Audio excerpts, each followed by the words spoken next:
Okay, joining us now at this time is a man who's made 9 budgets, P. Chidambaram. We've been hearing all day from senior ministers in the Union Cabinet. We've heard from the Finance Minister too. And now I want to go across to get a perspective from a man who's been there, done that 9 times over. Mr. Chidambaram, welcome to India today. I want to start by asking you the government's critique of where you left the Indian economy 10 years of the UPA and where they're leaving the economy. They're saying basically that in the last year when you presented the interim budget, you took 35,000 crore rupees off the budget books, basically trying to do some kind of financial jiggery-pokery, creating problems for later, whereas they're being conservative, they're being clean, they're being clear, and they're being transparent. They're saying you are taking liabilities off the books, they're leaving things far better than anticipated. Instead of a 5.9% fiscal deficit, 5.8 this year, expected to come down to 5.1%. That's their big message. As former finance minister, what's your reading of this interim budget? Mr. Chidambaram, welcome. You're trotting out numbers without verifying them. What was the fiscal deficit in the terminal year of the UPA and in the terminal year of the NDA? Ask those numbers and look at those numbers. 4.5 versus 5.8. What was the growth rate in the terminal year of the UPA and what is the growth rate in the terminal year of the NDA? More or less the same. What was the average growth rate in 10 years of UPA and 10 years of NDA? If you ask inconvenient questions, the government will say, we had a pandemic, but don't you remember that we had an international financial crisis? That was also once in a century.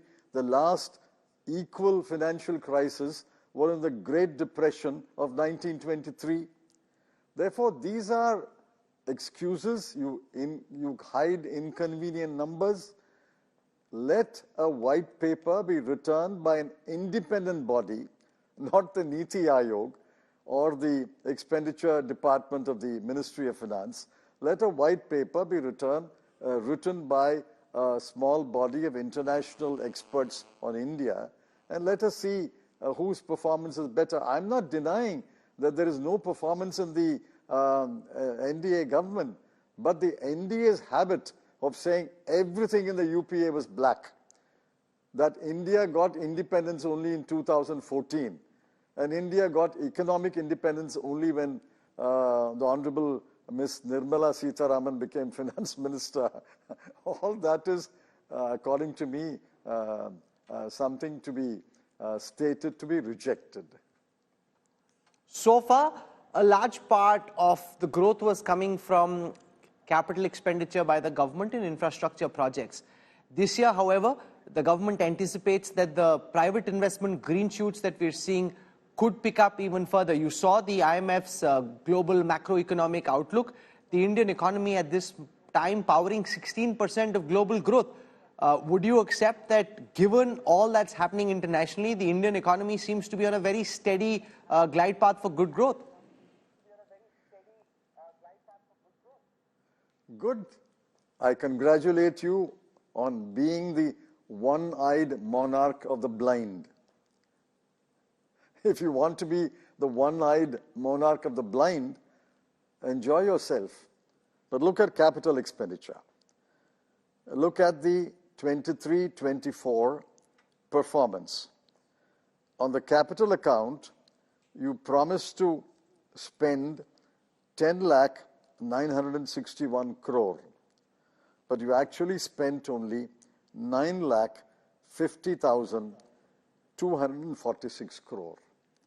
It's a good 50,000 crore less on capital expenditure.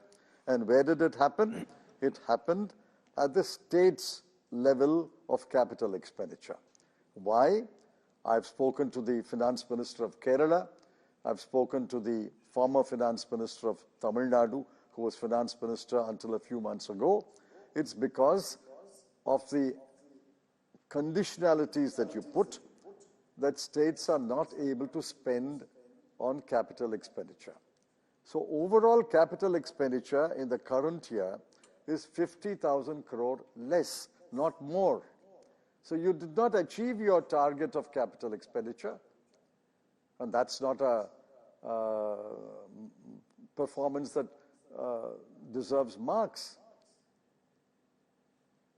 Sir, given the fact that we have an election coming up a few weeks from now, and you've been finance minister heading into polls, the obvious impulse for any government that's election bound would have been to open the purse strings, roll out the populist red carpet. To her credit, Finance Minister Sitaraman and Prime Minister Modi have eschewed being excessively populist heading into elections. Do you think that conveys a sense of confidence? You know, she said we'll be back in July, we'll present a roadmap for a Viksit Bharat, that they're so convinced that they're coming back to power that they, unlike 2019 when you won 3 states in the Hindi heartland, here they're not feeling the political pressure, therefore they know they don't need to do anything radical, dramatic or overly populist. Apparently you have short memories. The interim budget was presented by Dr. Manmohan Singh in the terminal budget was presented by him in 95-96. Did he splurge in this last budget? Similarly, other interim budgets have been presented subsequently. Did I splurge in my last budget? Although I was away from the finance ministry for 4 years, I came back in the terminal year. Did we splurge in the last budget? You should not take the word of the government at face value, whether it's our government or BJP government or any other government. You should question every statement. That is the job of the media. I am happy that they did not splurge, but that is consistent with past practice also. All right, in 1 or 2 cases, they may have splurged, or in 1 or 2 interim budgets, the finance minister of the day may have announced a few things which he either cannot keep or does not intend to keep. But look at the budget speech here. The budget speech promises a whole lot of things, which involves huge expenditure. In the last 10 pages or so, if you will see, starting from page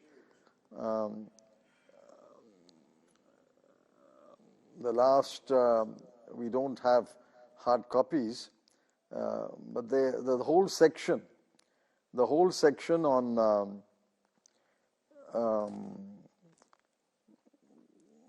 promoting investments, above that, come to paragraph. Okay. 57 onwards. 57 onwards, she has promised grand projects. Look at paragraph 59. A corpus of rupees 1 lakh crore will be established with 50-year interest-free loan for tech-savvy youth. Do they have 1 lakh crore? Next one. A new scheme will be launched for strengthening deep tech technologies for defense purposes. Where is the outlay for that? Then next one, 61. Building on the massive tripling of infrastructure. The outlay for the next year has been increased by 11.1%. And do you know the number? Do you know the number? It's an amazing number. So it's 11,11,11 crores. 11,111 crore. Is it based on hard calculation, or is it astrological inspiration?